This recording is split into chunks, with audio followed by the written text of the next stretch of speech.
Richard burst into my kitchen in his tailored coat, talking about selling the house as if I were already gone, while I sat there in my worn sweater, clutching a cold cup of coffee, silent, humiliated, and already knowing that one day soon the truth would turn the table on him. Before I continue, subscribe and let me know in the comments where you're listening. If this story resonates with you, please share it. The more people know, the fewer grandparents will have to pay for someone else's trust. They don't knock. The door swings and the cold air comes in with them, damp and tinny with the smell of rain on asphalt. Richard is already talking as he crosses my threshold like it belongs to him. Elaine follows, eyes scanning the room the way a store manager looks for shrinkage, her perfume sharp, citrus over something metallic. "Dad, we're listing the house." That's the first line. No, how are you? No, you look good, Dad. Just that. We're listing the house, like a headline already printed, like I'm the last one to hear what everyone else decided. My coffee sits cold on the table. The ceramic cup still holds a faint ring where steam used to be. A fly skates along the rim and takes off, the only thing in the room with the freedom to change direction. Richard's voice is brisk, trimmed down like his haircut. He's wearing a jacket he thinks makes him look like a man with a plan. Elaine's got a folder tucked under her arm, pale gray with a thin gold clip and a ballpoint pen that clicks in her hand. Click, click, click, like a metronome trying to set my heartbeat to their time. They stand in the doorway between the living room and the little hall where the pictures hang. Graduation photos, a wedding portrait, Emily on the swing at 6 with her hair flying and her knees muddy. I feel those frames watching this scene with the same attention I do, helpless and fixed to the wall. "We've talked about this," Richard says, "though we haven't talked, not in any real way. The market is still good. There's interest rates pressure, but not enough to kill demand on houses in this neighborhood. We can get a great price if we move before the spring inventory spike. It's just smart." Elaine nods like a host on television. "The carrying costs are ridiculous for you here. Property tax, maintenance, the utilities on a place this size. It's not efficient, is it? We have a couple of showings we can line up quickly, and we can bring in a stager next week so it presents better. Neutral paint, remove personal items." Her eyes slide over the mantel, land on my wife's porcelain robin, and keep going. My hands know where the chair is before I do. I sit so slowly the wood complains. My palm touches the neck on the table edge where a plate once fell, and for a second I see the plate spinning on the floor in a wobble, my wife laughing because it didn't break. We call that mark the lucky notch. It has been here longer than Richard's jacket and longer than Elaine's pen. I say, "We're not," and my voice feels like a small animal inside my throat. I clear it. "We're not listing the house." Richard doesn't sigh. He exhales through his nose in a way that is worse. "Dad, this is bigger than you. There's legacy tied up here. There are things we can free up. You don't need this much space. And look, we've found a great assisted living community. Not nursing, assisted. You'd still be independent. It's got a woodworking room and a shuttle to the grocery store." "The kind with bingo," Elaine says brightly, "and a resident council. They do movies on Thursdays. It'll be so social for you." The words, assisted living, drop down a well and take the rest of my air with them. I hear it drip from the kitchen sink, a lazy tap, tap, tap, as if the house is counting with me. My hands want to grip something, so I press my palm against the table and feel the hairline grooves worn by a lifetime of plates pushed and cups slid and bills spread out in worry. Bills I paid, shifts I took, joints that ache because I did. Richard goes on. "The photos are already—" "Dad, don't look like that. We need to be realistic. There's equity here. The house is an asset, and it needs to work for the family. It's better stewardship." Stewardship. I want to ask when he learned that word. Maybe in a podcast where men with microphones talk about other people's lives like spreadsheets. Elaine pulls out her phone and taps an app. Here, she says, see the comps? This one went for 427, and it's not even as nicely situated as yours. Corner lots are premium. And this, Richard, show him the one with the screened porch. Richard flips the phone around and slides it close to my face. Images blur. My eyes don't like small fonts. Square footage and numbers, staged couches, bright bowls of green apples you eat with your eyes. In some parallel universe, a man who looks like me is smiling in a brochure, thrilled to trade sawdust and soil for a shuttle and a calendar. Your mother would have wanted you comfortable, Richard says, and the word mother lands heavy and wrong. He says it like a key he can fit into any lock. The room goes quiet in a fast, tight way. I hear the old refrigerator hum behind the kitchen wall, a steady bee. The heater kicks on and the vent rattles for a beat before settling. Don't, I say, don't bring your mother into this as leverage. He lifts his hands, palms open. I'm just saying we all need to think long-term. Elaine moves into the living room as if she's already staging it in her head. Her heels are soft on the rug, but they click when they hit the wood by the window. She pulls the curtain back. Light falls on dust in the air. Tiny galaxies move into their own slow weather. I can see in that light the place where the sun worked a patch in the arm of the sofa, a shade paler than the rest.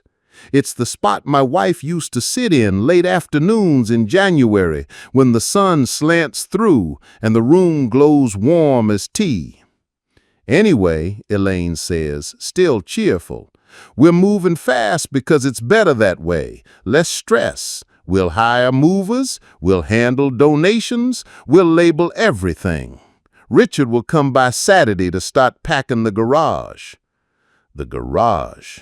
The word lands like a hammer.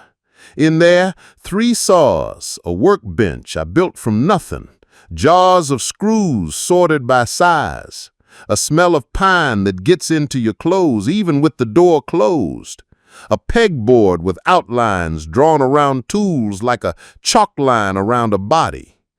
We can sell some of the tools. Vintage is very in.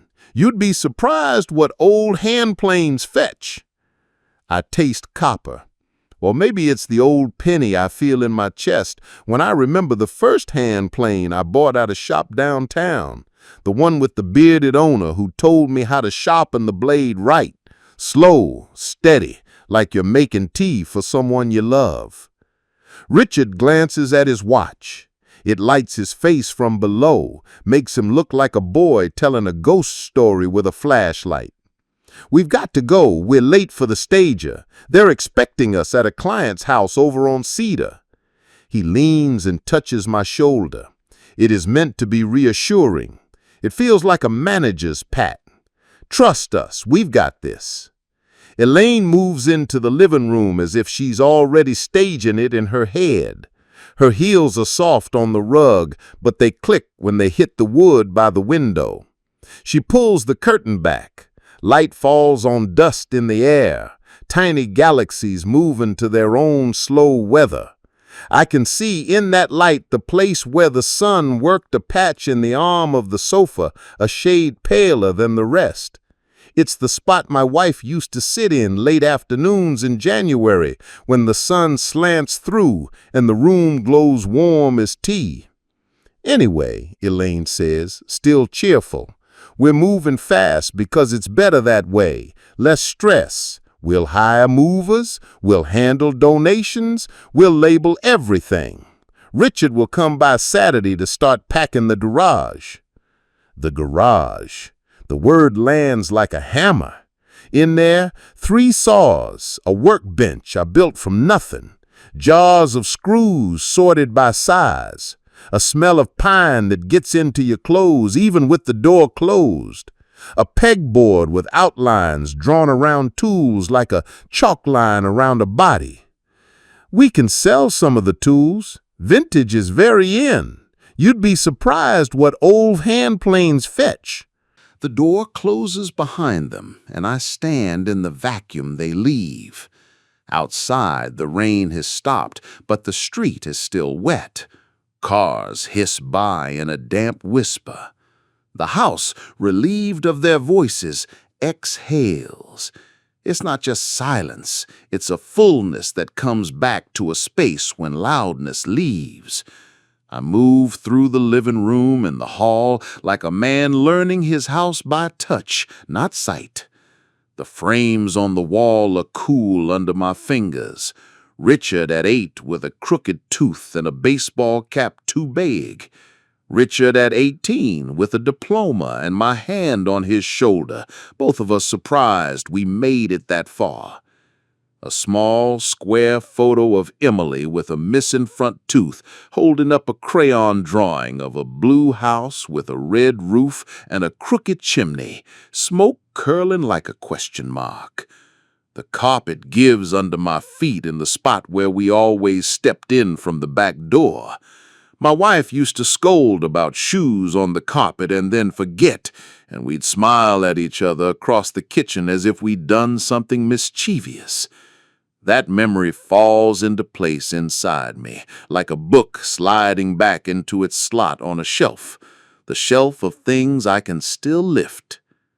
In the kitchen, the air smells like coffee gone cold and lemon oil where I wipe the counter. There's a drip under the sink I've been meaning to fix. It leaves a beading on the pipe like dewdrops. I pull a towel from the oven handle and dry the line as if the pipe is a wet wrist. On the table, the fly has returned to the cup. I take the cup to the sink and empty it out. Watch the coffee snake in a brown ribbon down the drain. I rinse and set the cup on the drying rack. The basics I can do. The basics are anchors. Wash the cup. Wipe the ring from the table. Straighten the placemat. Breathe. I go to the back door and open it and step on to the little stoop.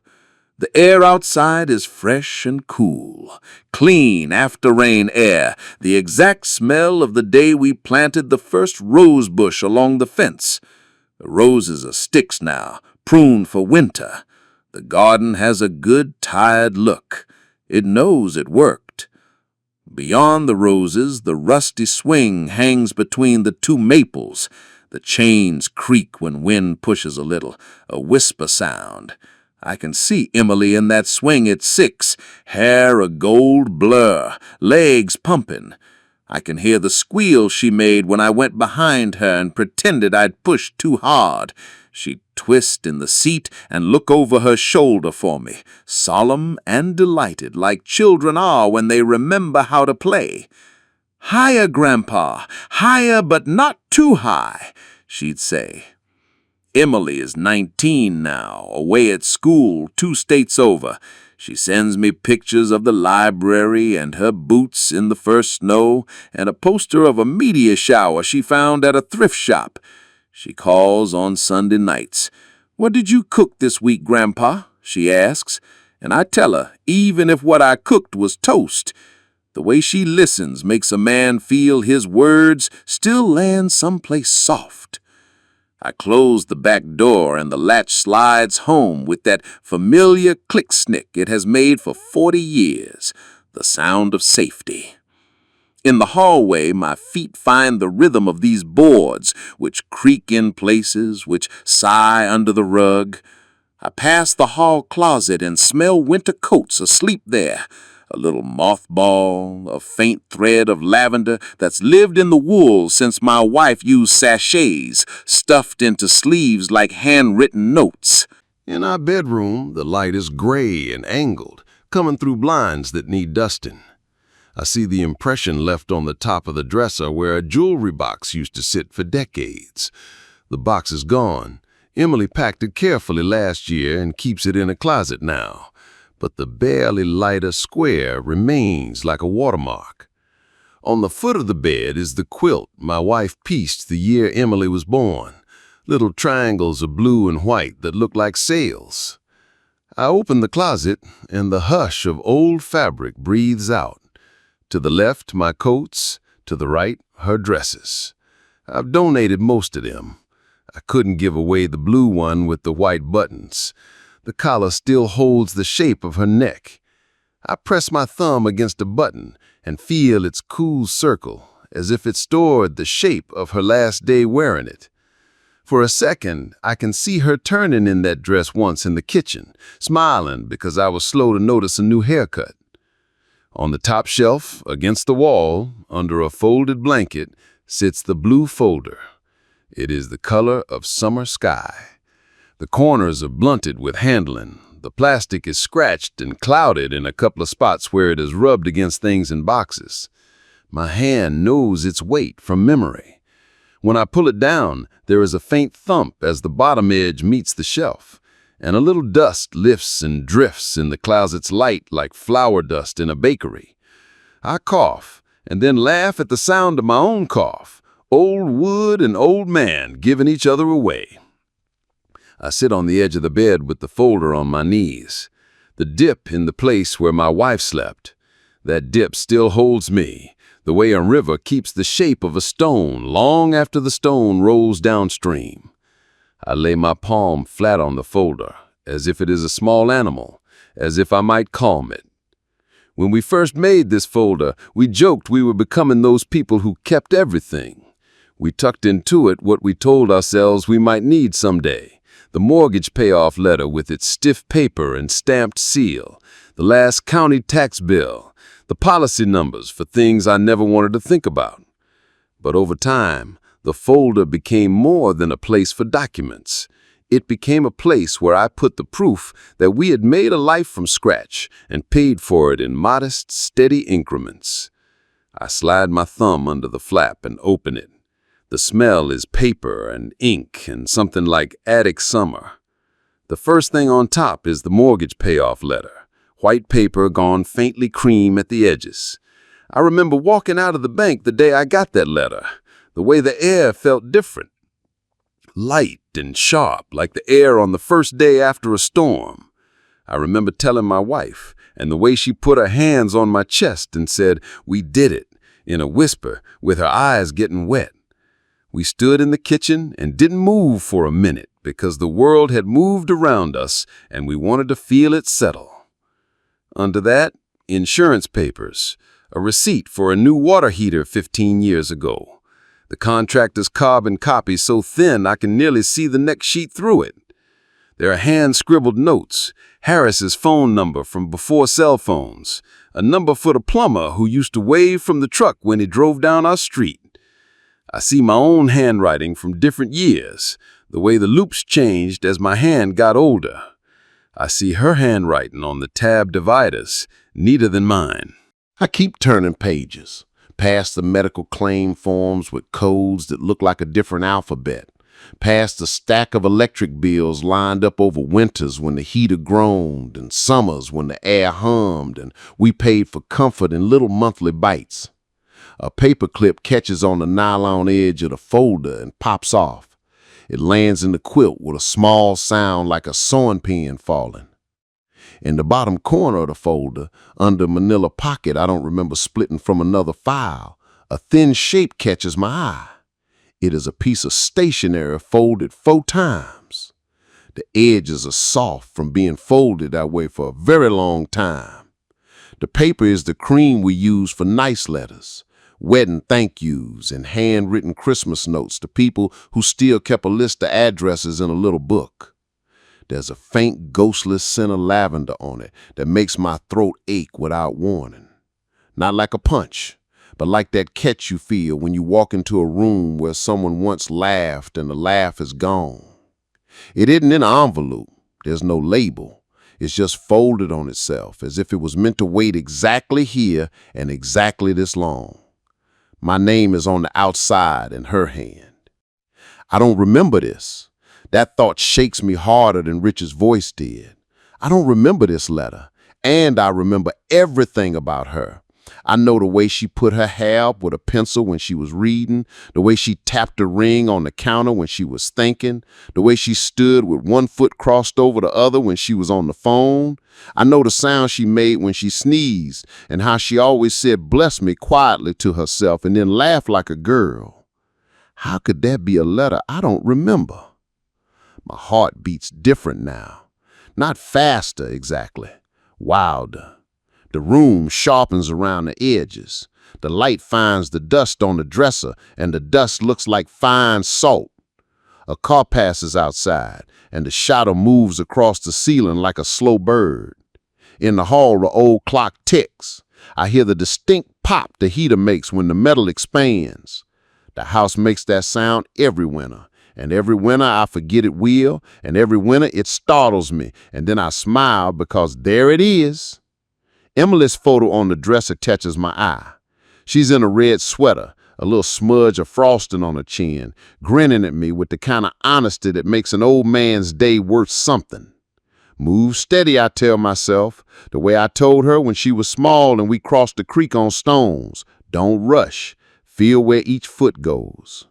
I hold the letter like I might hold a moth that landed on my palm. My thumb fits under the top fold, and I feel the paper's soft resistance against my nail. The house is so quiet I can hear the sound of paper fibers waking up from years of sleep. I start to open my wife's letter. The paper opens with a dry whisper. A fold gives, then another, and my name runs across the top in her hand, the tidy loops that always made the grocery list look like a poem. The first line blurs and then steadies. I hear in my head as I read, not the voice the illness left me, but the one from mornings when the kettle clicked off and she would call my name from the kitchen.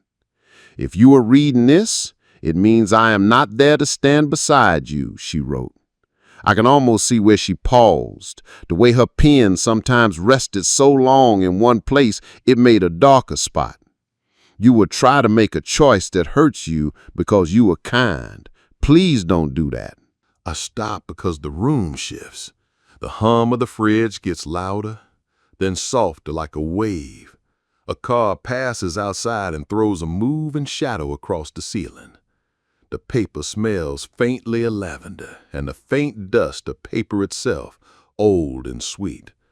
Below, she had written about the house in that way she had when she didn't want to be grand but couldn't help telling the truth. This house is not wood and paint to me. It is our work gathered together. It is where we learned each other's habits and forgave them. It holds the sound of Emily laughing and the sound of you coming in with wet boots and the sound of storms we outlasted. Protect it. Guard it if you can until Emily is old enough to understand what it means to keep a thing safe. She will understand. She looks at the world with your eyes. My throat tightens so fast it steals my breath. I put the letter down flat on my knees and lay my hand over the paragraph as if I can put my hand over her hand. There's a line where she wrote, "I know you will be tempted by pressure that wears your love like a glove," and something in me clicks into place, a sound like a drawer sliding home. She knew how the world could talk when it wanted something. She knew how I could be bent by the idea of being good. The next part is practical, the way she always got practical as soon as the feeling had been named. "The folder has what you'll need," she wrote. "You keep everything better than I do, and I'm trusting that you will keep this too. Ask Harris if you have questions." I smile because even here she can't resist adding a small kindness. Take a sandwich when you go to him because he forgets to eat lunch when cases interest him. The ink trails off in a little flourish, as if she smiled before she set the pen down. My eyes are hot. The room goes slightly out of focus, the way it does when you've been outside in bright snow and you step into a dim room. I close the letter carefully along its old folds, and there is a moment when the paper hesitates, as if it wants to remain open. I slide it into the inside sleeve of the blue folder, where the plastic feels slick and cool. I don't hear the car until the tires crunch on my wet curb. Doors close, voices, the clean snap of new umbrellas shaking. I set the folder under the quilt and stand. The house will teach you to move again when you have been sitting too long. My knees remember the way up. Footsteps in the hall, then the door opens and Richard comes in without calling my name, a gust of damp and perfume and the smell of paper that has been outside. "Hey, Dad," he calls, "we have someone with us." And then he steps back to let the man in, all thin tie and shiny shoes, a smile practiced to look spontaneous. "Pleasure," the man says, already looking over my shoulder. Great bones, gorgeous light. He moves into the living room like he's entering a set he's seen in photos. He carries a tape measure and a little laser thing that puts red dots on walls. His eyes skip over my face and land on corners and lines and surfaces. Elaine trails behind, already narrating. She says, "We think we can do a neutral refresh, grayish, soft white trim. We'll take down the curtains, lighten, maybe cane the big chair if it stays in the photos." "Smells fine," the man says to Elaine, low, as if I wouldn't want to overhear that. "Just needs to bake some cookies when we do the open house. Comfortable, lived in is okay, but we'll aim for airy." Richard goes to the mantel and lifts the porcelain robin, checks under it as if he expects to find a contract waiting there, sets it back down 2 inches to the left. "This has charm," he tells the man, "but she said to declutter, right?" He's asking Elaine, but he says she as if the house stager is a priest whose name you whisper. "The fireplace brick is dated," the man says, aiming the red dot at it. "We can do a lime wash, nothing aggressive. Buyers are skittish if it feels like too much has been done. They want to imagine their own hand in it." "It's original," I say before I can help it, because I laid those bricks myself, with a level and a string line, one Saturday at a time, my wife bringing me lemonade and laughing when my jeans left brick dust on the kitchen chair. "Original is wonderful," the man says, in a tone that says inconvenient. He bends and taps the hearth like he's examining a melon. "We'll just soften it, nothing to worry about." They move like a tide through the house, pulling the current of air with them. The tape measure sings in short bursts. The laser clicks and whirs. Elaine opens the hall closet and clucks a little. "So many coats," she says, making a note in her phone. "We'll get a rolling rack. Pack out seasonal." Richard opens the door to the garage and stands with his hands on his hips like a foreman. He breathes in the smell, pine, oil, old leather, and frowns as if it's an offense. "You won't need all this," he says into the air. The realtor grins. "Lots of potential here. Buyers eat this up. We'll stage it as a home gym. Throw down a rubber mat, a couple of hand weights, a fern, you're done." He steps into our bedroom without waiting, and I follow, because the bed is made and welcome, but not for them. He flicks the blinds open with 2 fingers. Sun slants across the quilt. Elaine lifts the framed photo of our wedding and then puts it down again and takes a picture of the dresser to show someone how much editing the room needs. "We'll move this furniture out," she says. "It photographs heavy, and the blue is too personal." "The blue," I repeat, and I realize she's talking about the folder under the quilt, and I get a hard pulse of fear. But she means the quilt itself, the triangles my wife sewed one winter with a lamp on and her glasses sliding down her nose. "We'll keep it for you, Dad," she adds cheerfully. "We just can't have it in the photos." They talk about me the way you talk about a pet when the doorbell rings. "He's fine, he won't bite, he likes the backyard." The realtor leans down and points at the baseboard and asks, "Do you hear that?" I listen and hear the house settling the way it does when the heat comes on. "There," he says, triumphant. "We'll add a little white noise during showings. Buyers get spooked by creaks." Dad, do you still have those old paint cans in the basement? We'll need to clear them for the inspection. Hazardous disposal is on Saturdays over at the municipal lot. I answer the way a man answers when he knows the answers don't matter. I'll see, I'll look. He nods and keeps moving. The realtor puts his palm on the kitchen counter and frowns at a scratch that has been there since we tried to open a paint can with a butter knife because I didn't want to go to the garage to get the flathead. Elaine opens the fridge and closes it again, making another note in her phone. "We can leave a few sparkling waters in here," she says to the realtor. "It's on trend and it photographs good." They are in and through and out again in what feels like minutes, their voices overlapping and tidying the air after themselves. At the front door, the realtor shakes my hand and squeezes gently the way you do when you want to suggest comfort. His skin is cool and dry.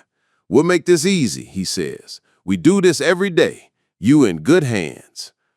Elaine kisses the air near my cheek. Her perfume argues with the smell of coffee and lemon in the kitchen. Richard pats my shoulder in the exact same place he did earlier. "Saturday," he says. "I'll bring Ben's. Don't worry about anything." They go. The door closes. The house inhales again, slow and grateful. I stand still until I can feel my feet on the floor. Then I go to the sink and run the water and splash my face with cold and taste the metal of the tap. I hold on to the edge of the counter until my fingers hurt the way a small pain can clear your head. Outside, the clouds have thinned to moving sheets. The street shines. I step onto the stoop and blink into a softness of light. The roses look like dark wands casting no spell.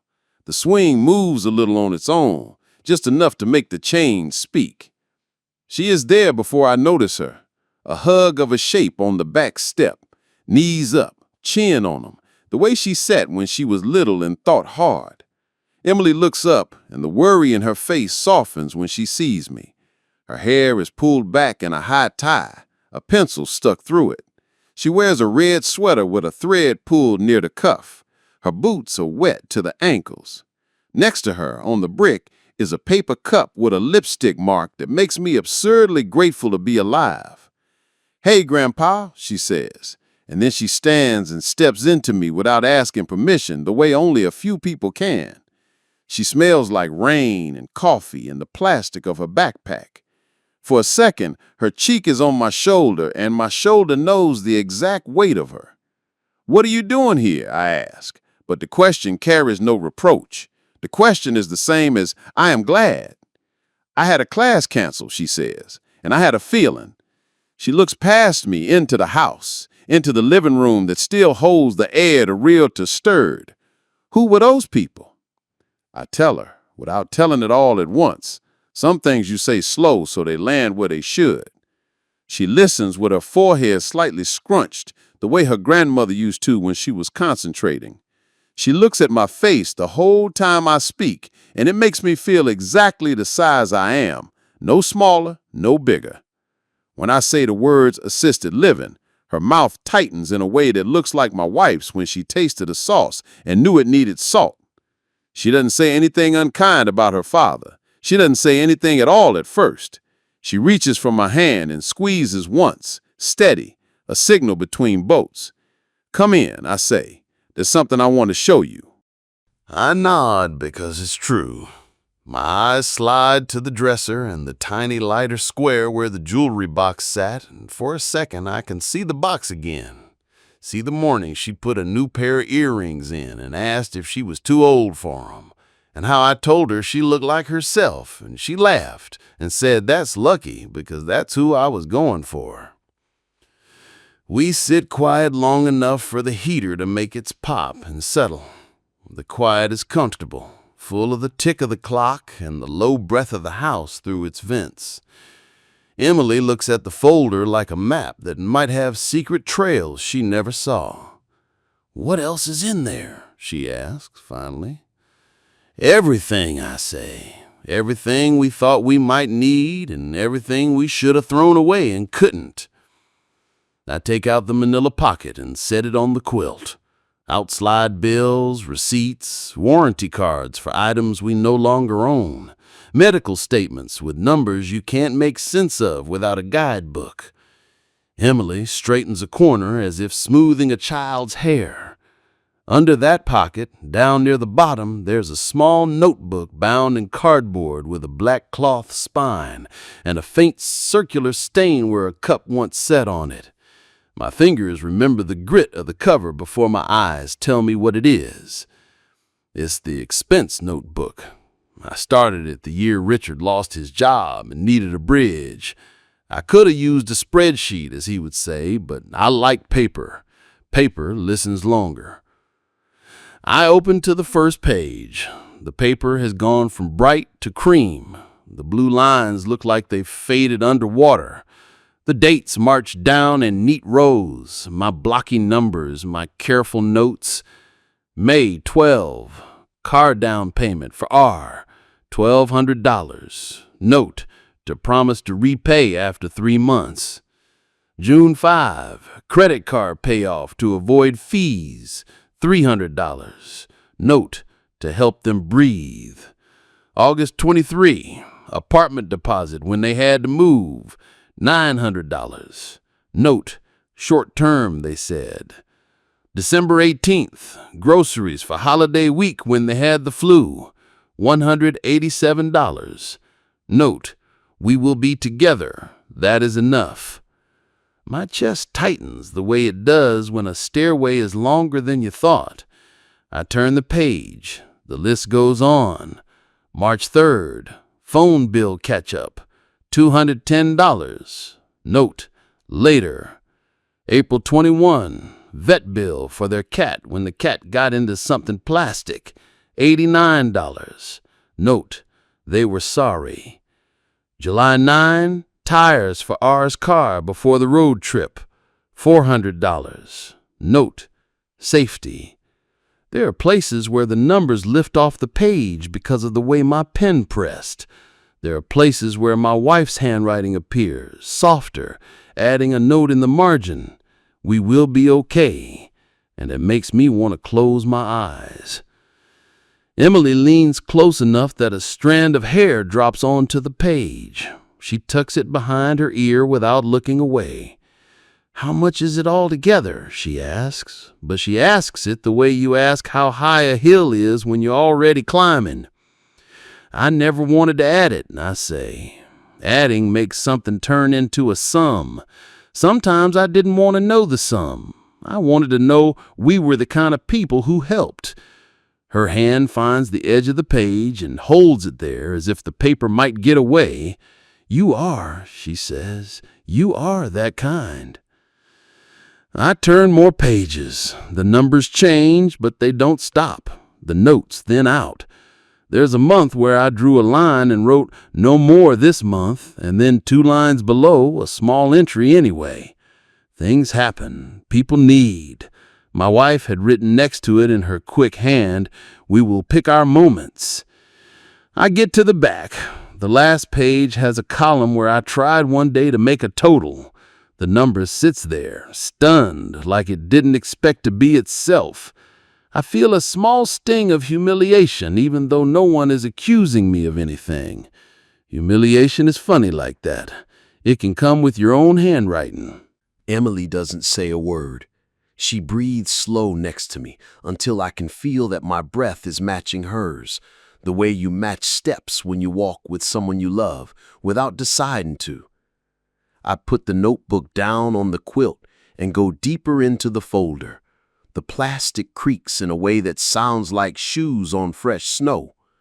There's a thin sheaf of things in a transparent sleeve, pages that look important even before you read the top line because the paper is heavier and the printing is dark.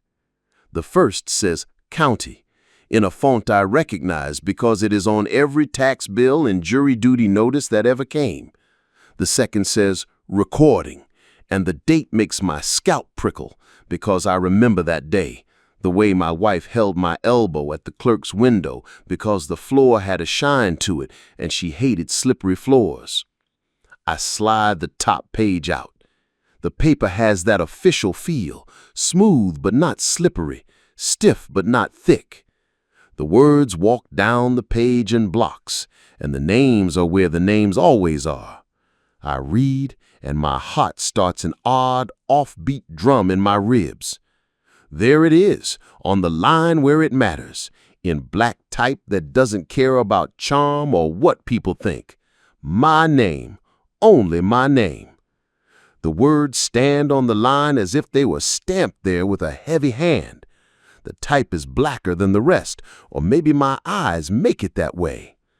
I feel the paper under my fingers, smooth, substantial, but it's the weight of the thing that tilts the room. Emily exhales in a short, amazed burst, the way you do when you see a bird take off from a branch you thought was bare. She doesn't speak. Her hand rests open on the quilt, palm up, as if to steady the air. I read the page again, not the paragraphs, just that one line where it matters.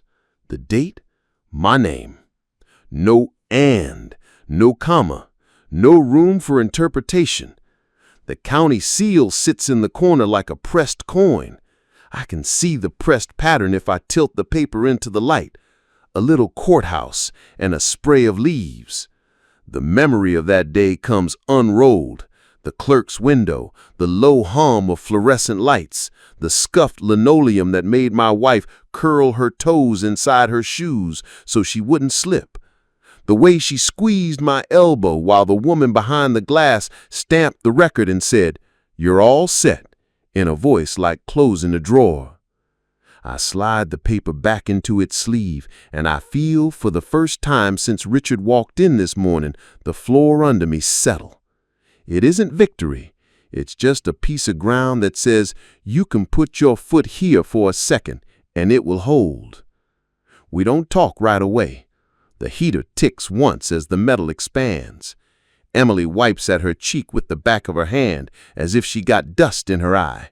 She isn't crying, not exactly. There's a brightness around her eyes that reminds me of her grandmother when she wanted to laugh and wanted to scold at the same time. When she finally speaks, her voice has that careful calm I have heard her use with her little cousins when they are frightened by a thunderstorm. She says, "You have it. You have the paper. They can't just—" She stops because the word "just" doesn't belong there. Nothing about this is simple.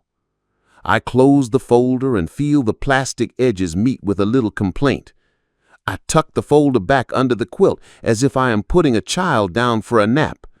My hand stays on the quilt a second longer than it needs to, feeling the seams, the tiny ridges where the triangles meet. My wife's patience is stitched into it, straight line after straight line until a shape appears. We go into the kitchen, because the kitchen is where the house lets you breathe. The afternoon has gone gray. The window over the sink shows the maple limbs in black lace against a sheet of sky the color of paper you left in a drawer for years. I put the kettle on. The gas clicks and then finds itself in a ring of blue fire, and the little heat of it relaxes something inside me.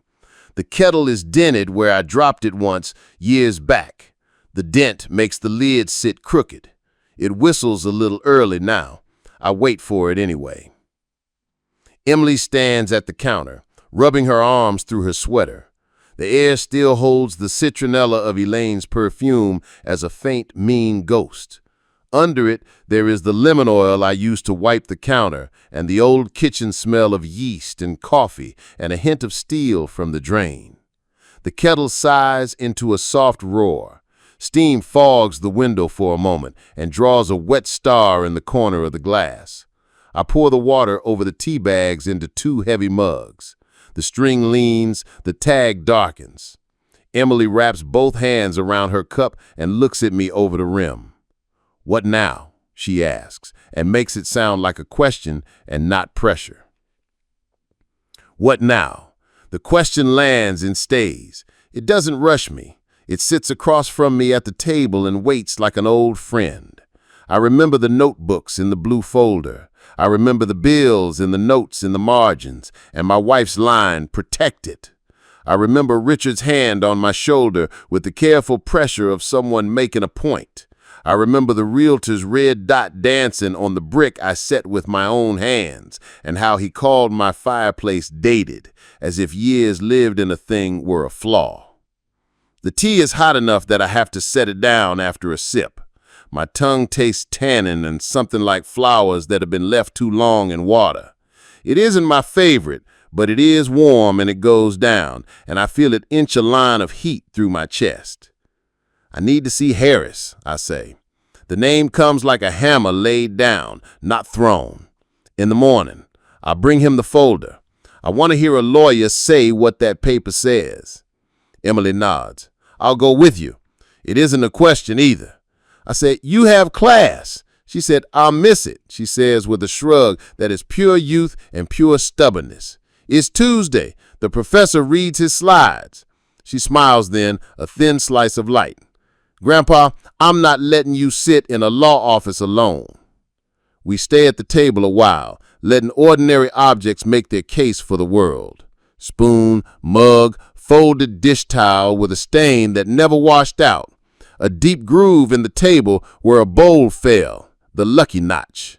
The light fades a shade darker, the kind of gray that makes lamps look like a good idea. I get up and turn on the lamp by the hall. The shade glows the same honey color it has most nights of my life. The house shifts its shoulders in the new light and seems to say, you know me. The evening holds. The television stays dark. I can't imagine the voices tonight, any voices other than the ones already in this house. I wash the 2 mugs, let them drain, hang the dish towel to dry. I check that the back door is latched, the click snick, and I check the front door too because superstition is a kind of comfort.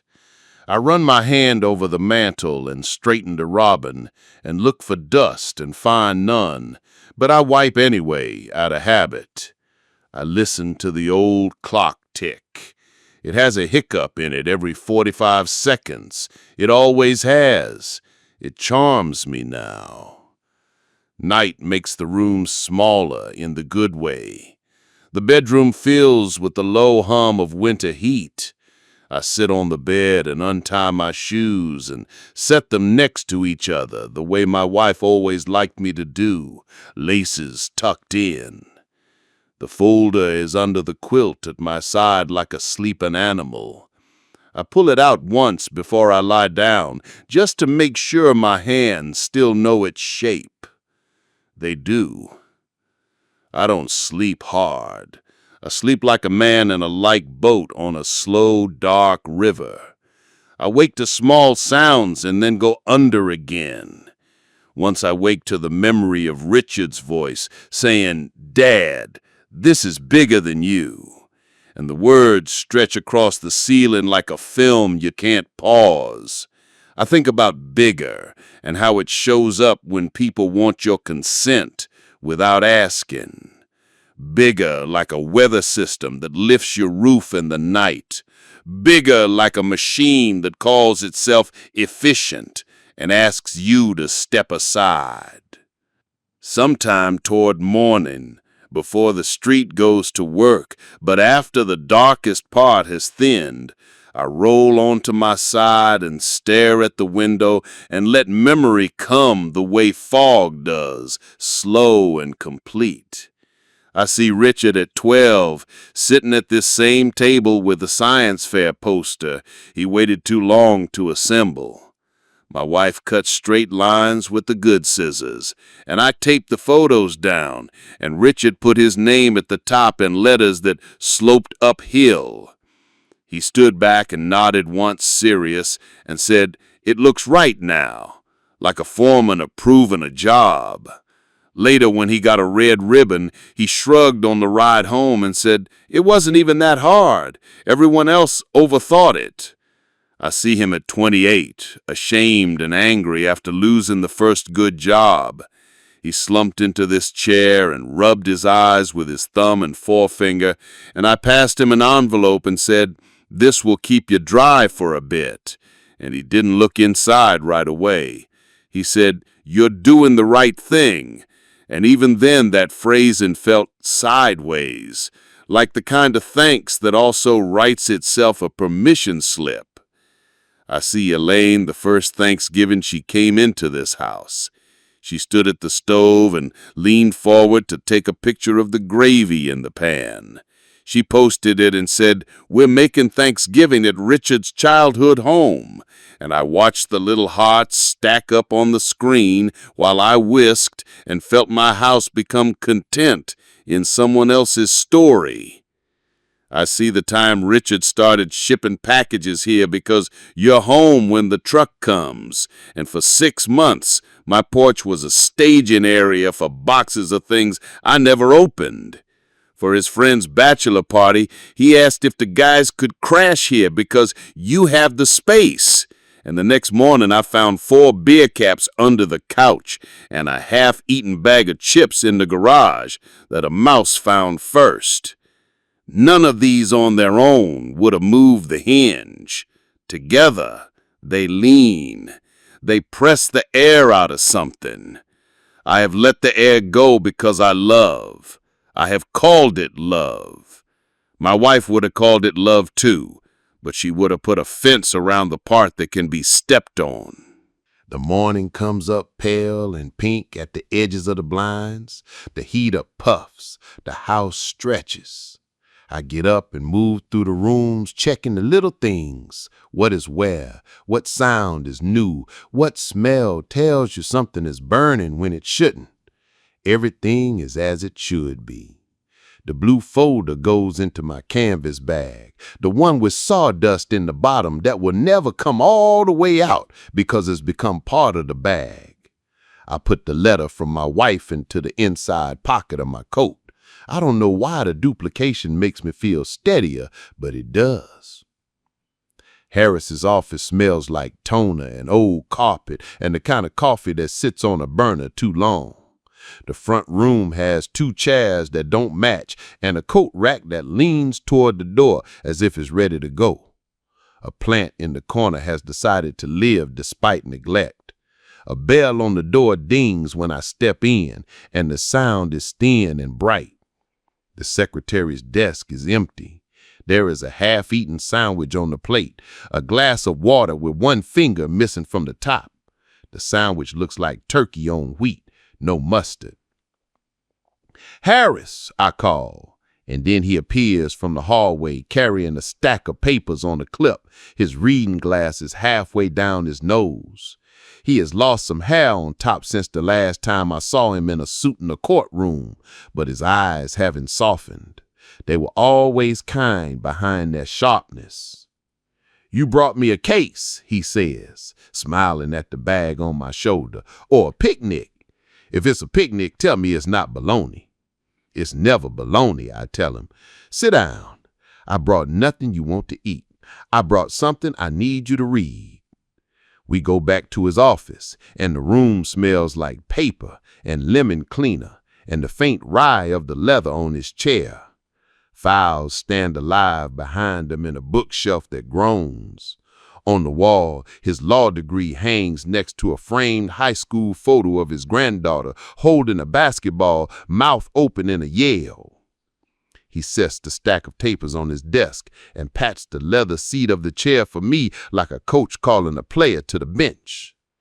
I put the folder on his desk with care.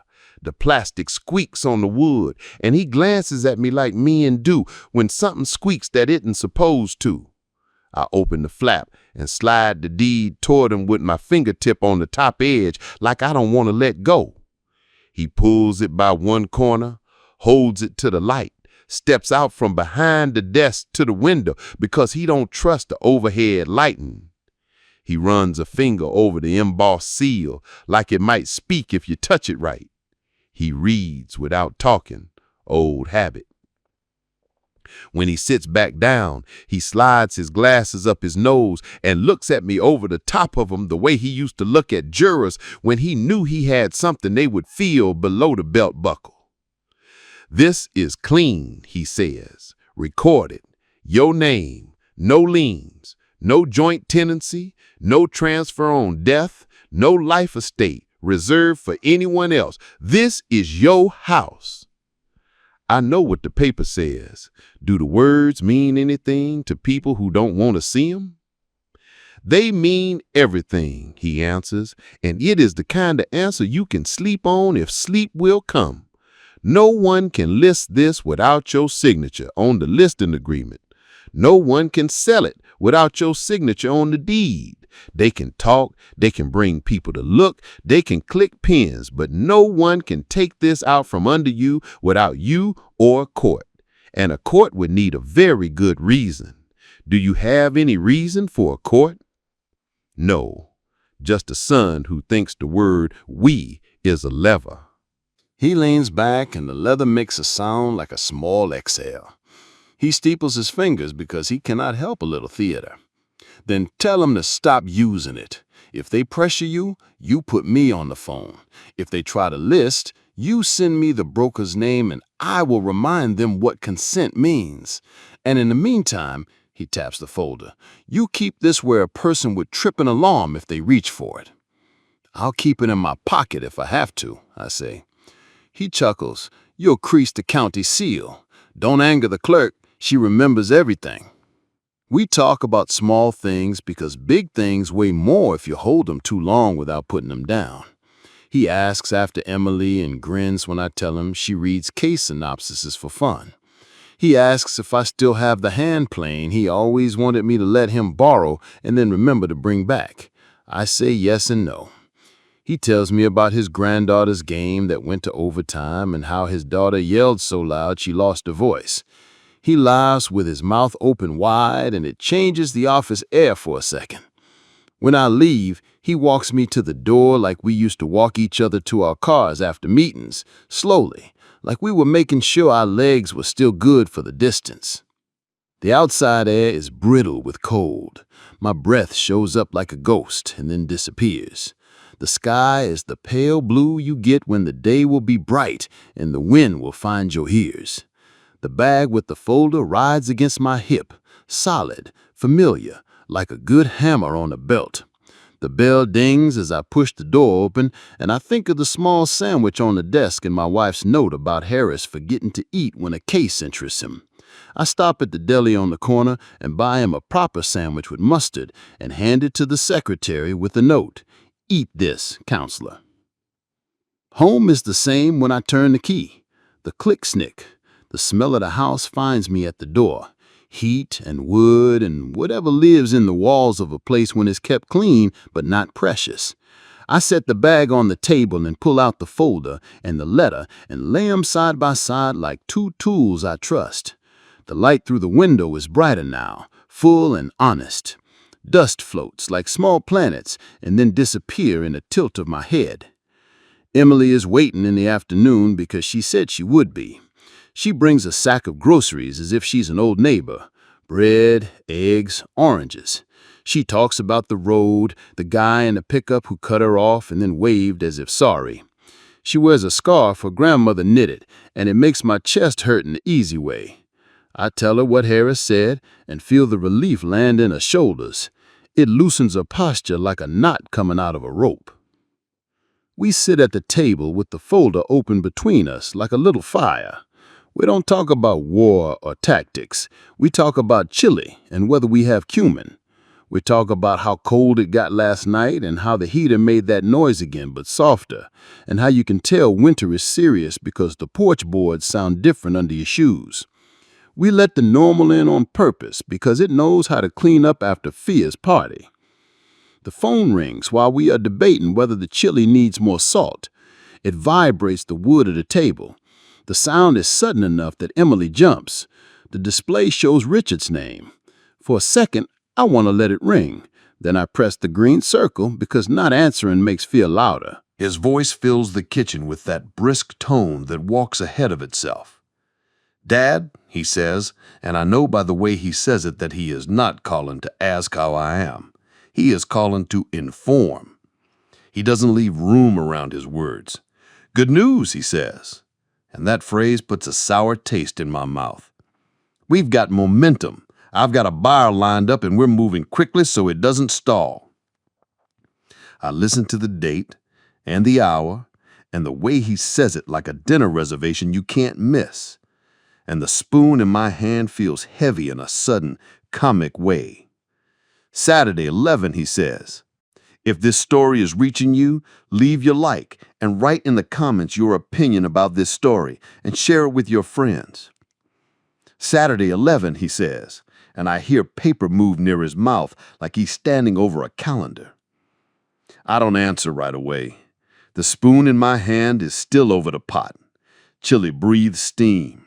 The kitchen fogs my glasses and Emily watches my face like she's watching the weather.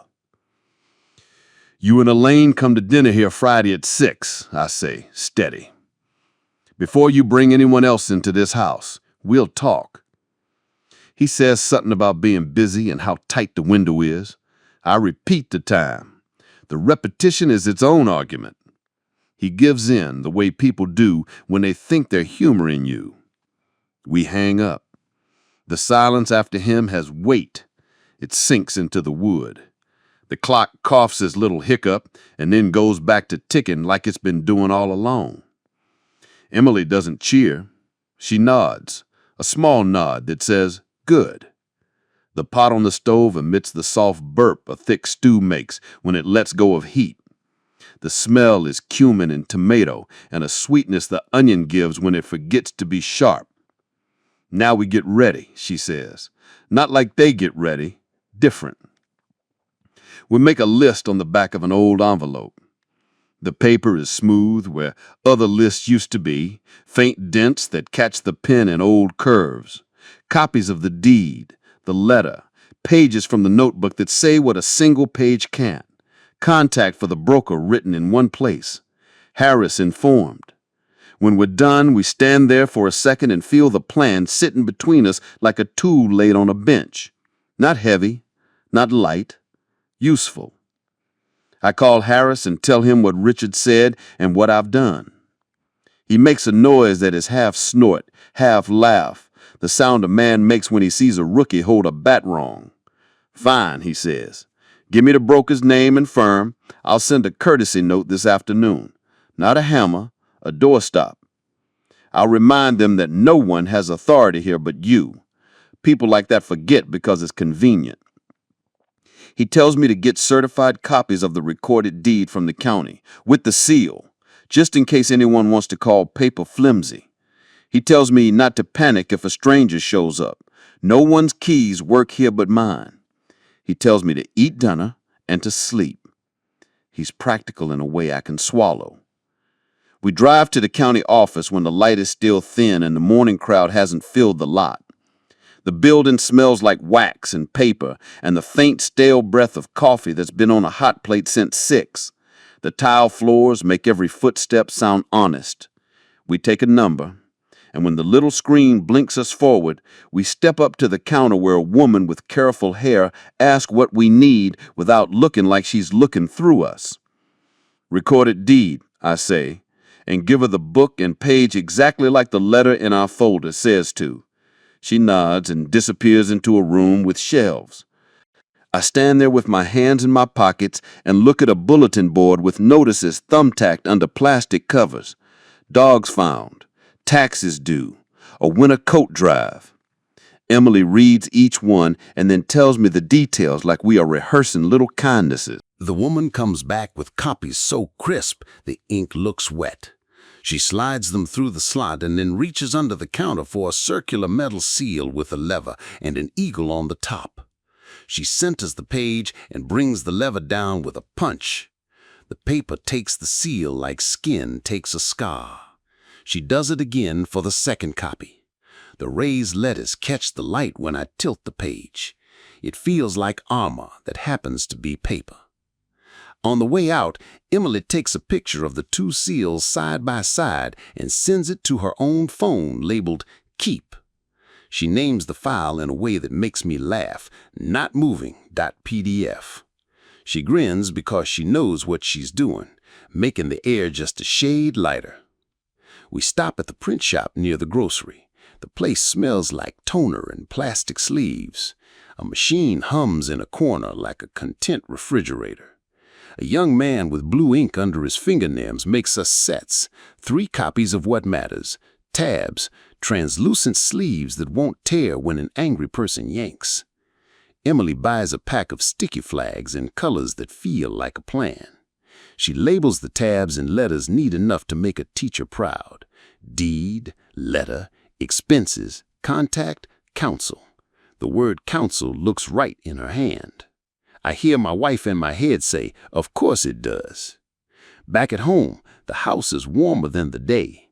It is the smell of its own heat and the lemon oil I use when I need a small victory. The faucet still ticks a small, steady drip under the sink. I pull the cabinet door open and lie on my side on the kitchen floor like a mechanic under a car. The tile is cold through my shirt. Emily hands me the wrench because she knows which one I mean. I tighten the packing nut a quarter turn and then a shade more. The drip stops. There is a hush under there that feels like a task finishing itself. "It was really that simple?" Emily asks. "Not always," I say, backing out, rubbing my shoulder where the cabinet edge left a line. "But sometimes the thing isn't broken. It just needs to remember where it's supposed to be." We close the cabinet. We stand and listen to the silence that lives where the drip was.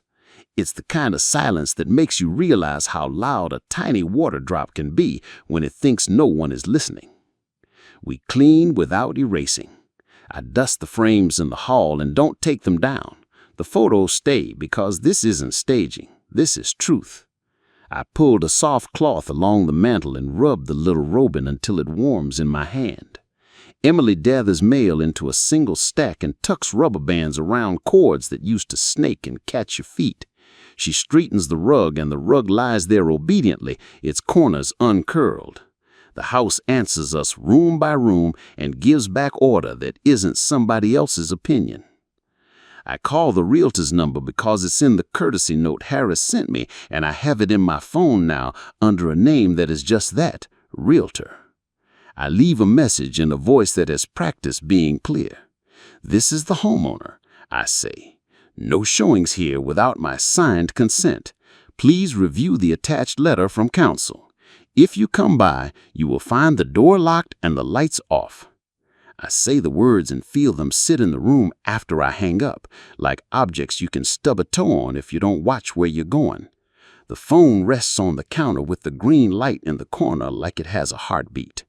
In the afternoon, Harris stops by on his way home because he was driving past anyway, and because he never does one thing when he can do 2. He brings a file in a red folder that looks serious and a paper bag that turns out to be a sandwich from the deli where I left a note. He grins when I look at the bag. "You are not subtle," he says, holding up the sandwich. "Bless you." He sits at my table and takes a bite like a person who remembers on the first try to enjoy a thing. He wipes his mouth with the back of his hand and says, "Speak simple. Don't argue with adjectives. Say what is and put the paper where eyes can't look away. If voices rise, lower yours. The person who lowers their voice is the person the room listens to last."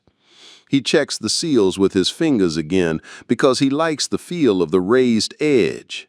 He looks at the letter and closes his mouth around whatever tenderness he was going to let out. He sets his palm on the expense notebook for a second like you would on a dog who has found its way home. "I won't be here Friday," he says. "It's not my stage and it shouldn't look like theater. But if a call needs to be made, you call me and I will make it. And if they threaten anything that sounds like a court, I will meet you at the courthouse door before they find the first step." He stands. When he goes, he touches the door frame with 2 fingers as if he's blessing a kid in a uniform. He has 3 granddaughters. Men who have granddaughters do small, careful things with their hands without telling anybody why. We shop with purpose, but without hurry. The store's warm produce section catches the smell of oranges and wet cardboard. I pick a chicken with the heft that tells you it hasn't been tinkered with too much. Emily grabs potatoes in a paper sack that leaves a dust on her palms like flour. We choose green beans because they snap right when you bend them, and a bag of rolls because the butcher in the back rolls his eyes at store rolls, but they're fine if you warm them right and butter them like you mean it. In the bacon aisle, Emily picks up a box of cornstarch and then sets it down because she's talking herself into thickening her own gravy like she's taken on a dare. We come home with the bags and lay the food out like supplies before a journey. The counter feels like a map. The chicken sits in the sink and the water runs cold and clears. I pat it dry with paper towels and salt it inside the cavity like my wife taught me, not shy. I push butter under the skin with my fingers, slow and sure, and the skin slumps back down the way a blanket does when you shake it once and let it find you. The oven door opens and the kitchen takes in its heat like a sigh. Emily snaps green beans into a bowl. The sound is tiny and crisp. She lets the ends fall into the compost pail with a hollow thud. She washes potatoes, presses a fork into the skin so they won't burst, and lines them on a pan like small moons. The smell when the chicken turns from pale to gold is the smell of Sundays when the week ahead still felt clean. Butter, thyme, a whisper of garlic. The house fills and the smell moves down the hallway and into rooms without doors like a polite guest who still knows how to make themselves known. I polish the good forks because hands like to do a job that shows its work. The water beads off the times and leaves them bright. The table gets a clean cloth that isn't fancy. The cloth has a coffee stain that never lifted in one corner. The stain faces me instead of the door. The plates are heavy, the kind that don't slide when a hand is angry.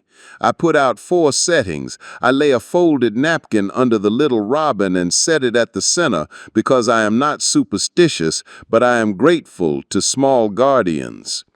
Emily puts the blue folder where a centerpiece should go, closed for now.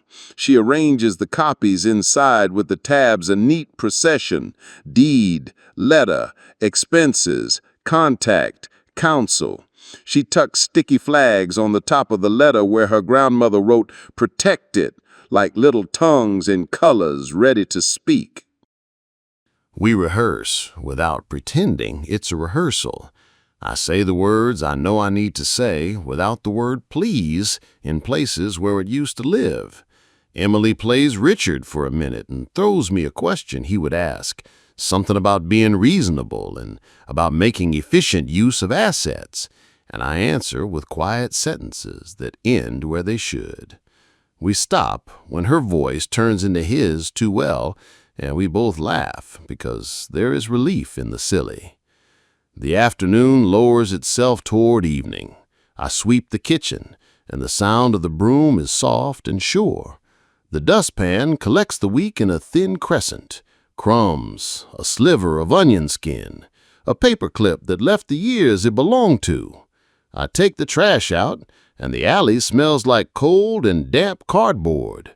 The light outside has that thin winter blue that shows every twig.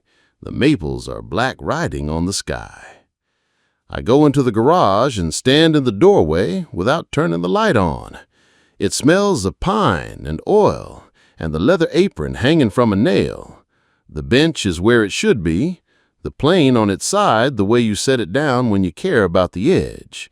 I run my fingers over the bench top and feel the little cuts where projects started. I don't pick anything up, I don't move anything. I just remind my hands of what they know. When I come back in, the heater has woken for the evening with a low throat sound.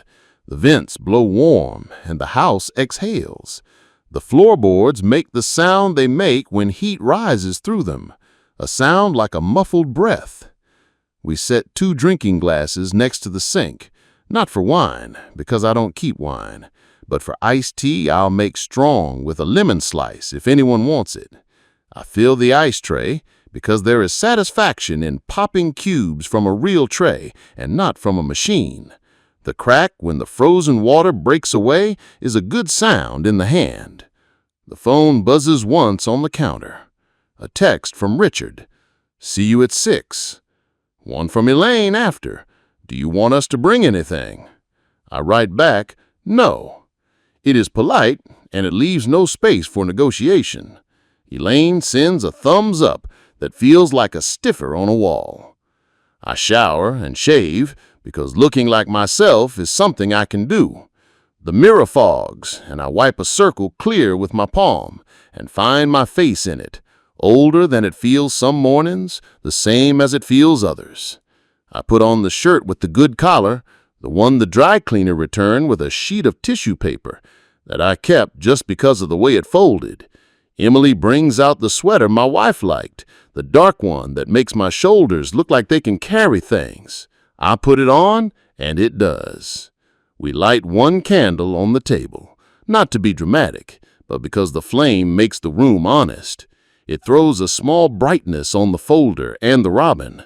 The shadow of the robin falls like a leaf. Before I sit, I go to the bedroom and open the drawer where we kept the things we didn't want to misplace. I take out the jewelry box that isn't here anymore because Emily keeps it, but there is a little velvet bag that was left behind, and inside it is a tiny silver button that came off my wife's blue dress one Christmas, and we never found where. I put the button in my pocket, and it feels like a coin, not for spending, but for remembering what has value when people speak in numbers. The house waits with us. The clock ticks its odd pattern. The oven gives a final sigh and goes quiet, the chicken resting in its own heat. Steam rises when I open the door and pull the pan out, and the smell pushes against my face like a warm hand. I set the pan on the board, and the juices run clear. I don't carve yet. The knife waits, sharp, catching the candlelight and holding it. Emily stands by the window and looks out into the slow twilight. Her breath makes a tiny fog on the glass. She turns back to me and nods once, as if we're about to walk onto a stage we built with our own hands. We sit for a minute, not talking, letting the sounds that aren't us make their case. A car passes. Somewhere down the block a dog barks once, and then remembers the hour and hushes. The house settles as the heat moves through it. The candle lifts its small flame again after a draft tries it. I lay my palm flat on the blue folder, feeling its cool, slight give. Under my hand there is paper, and under the paper there is the work of years, and under the years there is a wheat that is not heavy, just certain. When the doorbell rings, I get up without hurry, and the house holds its breath for no one. I open the door and the cold comes in with them. Richard's cheeks are red from the wind. Elaine's hair is perfect in a way the weather should have ruined. She carries a bottle of wine with a ribbon on it, as if we are the sort of people who trade gifts at the edge of a fight. The porch smells like damp leaves and old iron. Behind them, the street shines and a car passes, making that soft shh that wet tires make. The house breathes their names in and holds them in the entry, like the first breath you take when a doctor tells you to.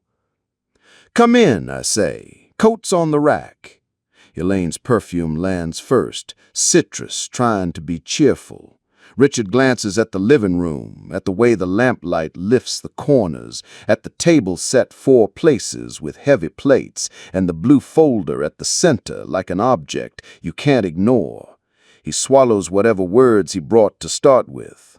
I take the bottle from his hand and set it on the sideboard, unopened. The candle on the table burns a small, steady cone. It throws a little halo on the porcelain robin. It throws a shadow like a leaf. In the kitchen, the air is warm and round. Roast chicken, thyme, the clean salt smell of brown skin. Potatoes have split their jackets just enough to show the soft. Green beans wait glossy in a bowl.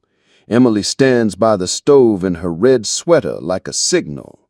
She turns and says hello with that clean, plain voice we use in church or in a hospital lobby. Her hand brushes mine under the edge of the counter, just enough to say, "I'm here." We sit, The chairs scrape in a way that sounds honest. Richard sets his phone face down and then picks it up again, and face down again, as if he can make it behave by doing that. Elaine folds her napkin with precision, like she's making a little flag. I carved a chicken. The skin gives under the knife a tiny crackle. The meat lifts off in clean slices, and steam carries the scent into the soft of our mouths. I put pieces on plates. My hands know how to do this without me. Plates go around. The bread basket goes around. The candle breathes. For a few minutes it is food and the business of eating. Forks touch plates. The good knives make that low ringing sound when they find the board. The rhythm of passing and reaching settles the table the way shuffle settles cards. My hands are steady. My voice finds the pitch that keeps the room from leaning. We'll keep this simple, I say. There are facts, there are feelings. We'll line 'em up in that order. Richard's mouth tightens like he's had to swallow something too hot. Dad, we're on a tight. We'll keep this simple, I repeat, and the repetition lays a plank in front of us we can step on to. No one will raise a voice. No one will talk over anyone else. We will speak in sentences that end. Emily looks at me and nods once. She puts a finger on the blue folder and leaves it there like a little anchor. We eat enough to make our bodies feel like they won't fly away. Then I slide the folder toward me and open it. The plastic edges whisper against each other. The tabs that Emily labeled look like a row of small doors. I lift the one marked Deed and set the certified copy on the table in front of Richard and Elaine, square and exact, the raised county seal catching the candlelight like a coin. This is the recorded deed, I say. It names the owner. It names me. The county recognizes it. The clerk stamped it. This paper is not an opinion. It is a fact. Richard doesn't touch it at first. He reads without his hands, eyes moving the way a man's do when he knows he is reading something he should have requested himself. Elaine takes in the seal, the book and page, the date. She looks for the place where the paper might give. There isn't one. She finds the spot where she thought my name would be followed by something that makes it weaker. There isn't one. Her face goes cold around the mouth the way frost goes around a window's edge. Dad, Richard starts and then stops. He clears his throat and sets his fingertips on the page as if weight makes it truer. We didn't see this. We assumed. You assumed your assumption could stand where paper should. It can't. I reach into the folder and lift the next tab, Counsel. A single page on Harris's letterhead, neat and formal. I slide it next to the deed. You will also see, I say, that counsel has already sent a courtesy note to the broker. Showings here require my signed consent. There will be none. Richard's head snaps up. You called a lawyer? The words are middle school on his tongue, and for a second I see the boy who didn't understand why the principal's office had a door. I asked a friend to explain the law. I like understanding what keeps my roof over my head. Elaine reaches for her phone, thumbs already moving. I can see the message she is writing without reading it. Tiny, crisp instructions to someone who thought they had a calendar appointment. She freezes when the phone buzzes before she can send. She reads the screen, and then Richard's phone buzzes too, and he reads. Their faces take on the same bland, practiced shape people wear when a meeting has been canceled and they have to pretend they meant to go anyway. What does it say? Emily asks. Her voice is mild, and it comes out level because she practiced in the car on the way over, practicing not to sound like fire. Richard's tone is flat. The showing is off, he says. They've received They'll hold until they talk to me. He lifts his eyes to mine. Dad, you didn't have to go straight to lawyers. We're family. We are family, I say. So I am speaking plainly to you at my table with food I cooked. I didn't do anything to you. I did something for myself. I look down at the deed. We are not listing this house. We are not packaging my life into photos on a website. We are not moving me out so that your calendar makes more sense. Elaine tries a different door. She softens and then hardens, the way a person flexes a ring off a finger and back on. We're not trying to hurt you. We're trying to be responsible. This place is too much. The numbers. I lift the next tab. Expenses. The notebook sits under it like a dog who has found the exact place at my feet. I open it and angle it so the lamplight falls on the last pages where the numbers ran together and became something I didn't want to name. I don't hold it up like a banner. I lay it down. I let the room see it the way you let someone see your hand shake. These are the numbers, I say. These are the months I paid so that you could breathe and not drown. Tires, rent, phone, groceries. The little things that aren't little when you add them.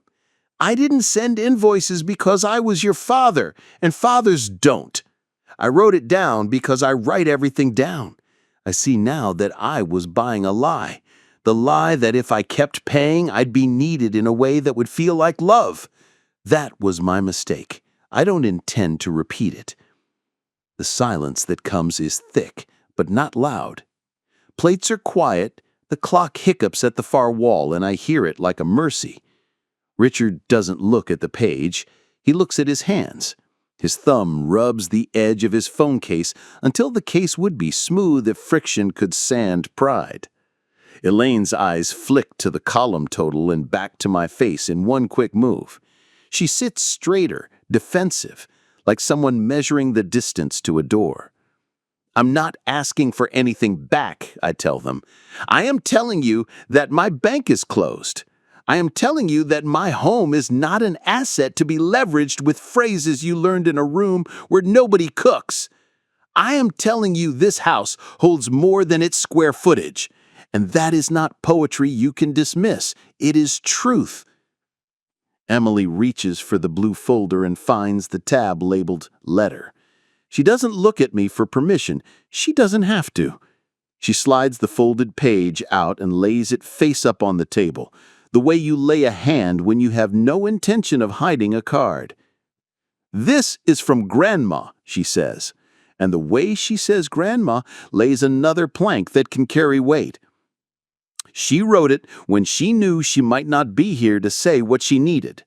She asked him to guard this house because she knew people would use words to push. She asked that we wait until I was old enough to understand what it means to keep something safe. Richard's eyes flick to the handwriting and then away, and then back because his mother's hand puts him at a certain kitchen table whether he likes it or not. He scans a line and stops. His mouth opens and closes. He shifts like a man trying to fit a useful sentence into a suit that was bought wrong. This is very emotional, Elaine says, softly, the way people say emotional when they want to move the thing off the field. We're talking about the practical realities of aging, and I raise my palm and the room hushes into it like I held up a stop sign at a crosswalk. We're talking about respect, I say. The practical reality is this. I am in my home. I cook my food. I turn my own key. If and when the day comes that I need help, I will say the words, "Help me," and I will choose who hears them. In the meantime, you will not make choices for me and call it love. You will not spend my house and call it stewardship. Richard's cheeks color in two high spots. He looks at me the way he did at 12 when he'd been caught lying about where he'd gone on his bike. His anger is there, hot and dumb as a burn, but his shame sits next to it like a wet towel that won't catch. He finds a middle, that looks like control and puts it on. "You could have told me this sooner," he says, voice even. "You could have said no before I put time into—" I let out a sound I didn't plan. Not quite a laugh, not quite a groan. "Richard," I say, and his name makes us both older. "I said no the first time you tried to make my house a group project this morning. I've been saying yes to everything else you've asked for 5 years. You mistook yes for forever." We let that sit. We let it find its place. The house has learned to hold sentences. It knows the weight of silence, where people decide whether they will be kinder or meaner next. Elaine clears her throat. She is used to being the person who wraps the meeting and sends a follow-up email. "What do you want us to do now?" she asks, cool and efficient. "You will tell the broker there is no listing here," I say. "You will cancel Saturday. You will return any key you have that fits any lock in this house. If you need something from me that is not money, you will ask for it in a message that begins with my name and ends with a question mark. If you pressure me, you will hear from Harris. If you show up with anyone who is not family, I will not open the door."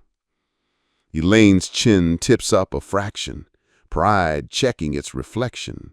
She reaches into her purse and pulls out a small brass key on a plain ring. She sets it in the center of the table without drama. The little sound it makes on the wood is clean and final. Richard looks at it like he forgot it existed. He reaches into his pocket and finds another and adds it to the first. 2 small shapes, 2 holes. He looks at the letter again, then at the deed, then at the notebook, then at Emily. His voice, when it comes, has lost its pressurized certainty. "I thought I was helping," he says, and it isn't an apology, but it isn't not one. "I thought centralizing this—" "Stop," Emily says gently. "Dad, just stop for a second." He stops.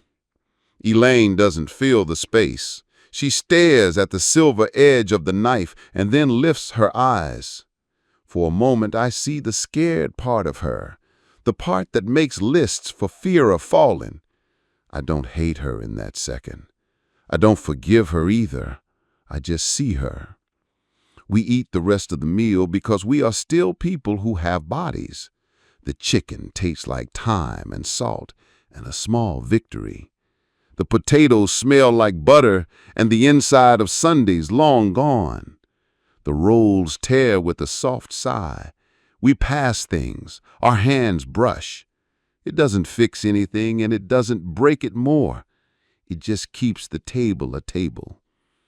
When plates are mostly empty, I close the blue folder and set my palm on it one last time in front of them as if I am blessing a child. I turn to Emily and lift the folder and hold it out. She holds it the way you hold a book you know you'll read slowly. Her face is calm. She puts it in her bag, and for a second, the bag looks like it was built to carry exactly that weight. "This stays with Emily," I say. "She's the one who will remember the names of the tabs when I am tired. She's the one your mother trusted to understand what keeping means." Richard nods once. He doesn't argue. Elaine doesn't smile or frown. She watches the exchange with a look that says she understands the loss of leverage, even if she won't say the word. We clear the plates. The scrape of forks on porcelain is less sharp now. The sink takes the water, stubborn at first, and then easy. I wash. Emily dries. Richard stands with the dish towel in his hand and then remembers to use it. He wipes the plate and sets it in the rack. It is such a small thing that you could miss it. It is also not nothing. At the door, coats on, Elaine pauses. "We'll give you space," she says. We'll regroup." It's the most honest word she has tonight. She doesn't try to hug me. I am grateful. Richard looks at me for a beat, and then looks down, and then back. He opens his mouth and then closes it. He looks at Emily instead. "Drive safe," Emily says. She says it with no bite. She says it like a daughter says it to a father when she can't do more in that moment without breaking something that will be harder to fix later. They step into the cold. The porch light makes a yellow circle that fades at the edge. The door closes and the house breathes out so softly I hear it in my bones. The candle is still lit on the table. The robin's shadow looks like the outline of a small wing. The clock keeps its odd time. The heater wakes and settles. The pop like a knuckle cracking before work. I stand there and the quiet holds. It isn't the emptiness of a room after a party. It is the kind of quiet that shows the shape of the room back to you. Emily comes back from the sink and leans her hip on the table and looks at me with eyes that are not asking for anything. I reach into my pocket and pull out the tiny silver button from my wife's blue dress. I set it on the table, bright in the candlelight, an ordinary piece of proof that something beautiful was once held in place here and will be again.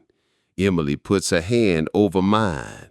The house feels like a chest you've been holding tight that finally remembers how to rise and fall. Respect is not something you borrow. It is something you build and guard. Love that asks you to vanish isn't love. If you liked the story, leave a like, subscribe, and write in the comments what you would do if it were with your family. Until the next story.